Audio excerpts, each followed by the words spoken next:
naudojant Neoseiulus kukumeris prieš Western flower thrips ir Tarsonemid erkių kontrolę.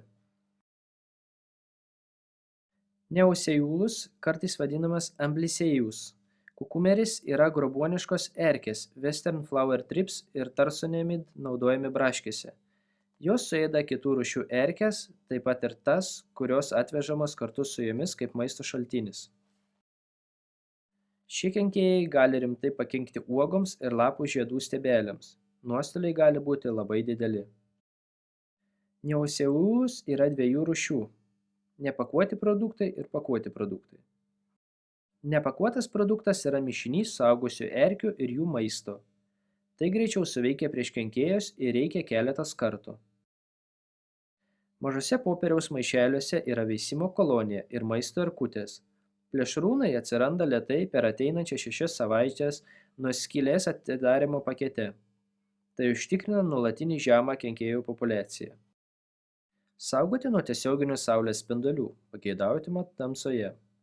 Laikyti 10–18 laipsnių Celsijaus temperatūroje. Sunaudoti nepakuotus produktus per 1–2 dienas nuo pristatymo. Paketėlį gali būti atidėtas keletui dienų, bet toks atidėjimas gali pabloginti plėšrūnų veiksmingumą. Neoseiulus liks tolygiai pasiskirstęs, nes jis tolygiai sumaišytas su savo maisto šaltiniu. Jo nereikia maišyti taroje. Palaidus produktus turite atidžiai taikyti. Atskaičiuokite ketvirtį butelio, kurį reikia paskleisti jūsų pasirinkta paskirstymo norma. Tai duos apytikrį rezultatą, kiek sunaudosite ant pasėlių. Atidarykite pakuotę ir švelnia srovele išpilkite ant lapų. Smarkiai pakračius galima sužaloti ar net nužudyti erkes.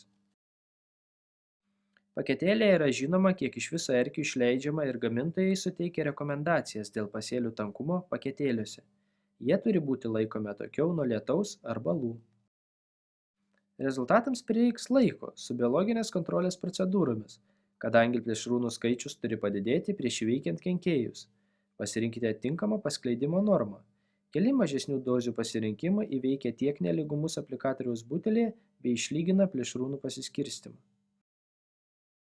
Reguliarūs pasėlių patikrinimai sekant valdymo pažangą ir pakeliui nurodant pataisymus.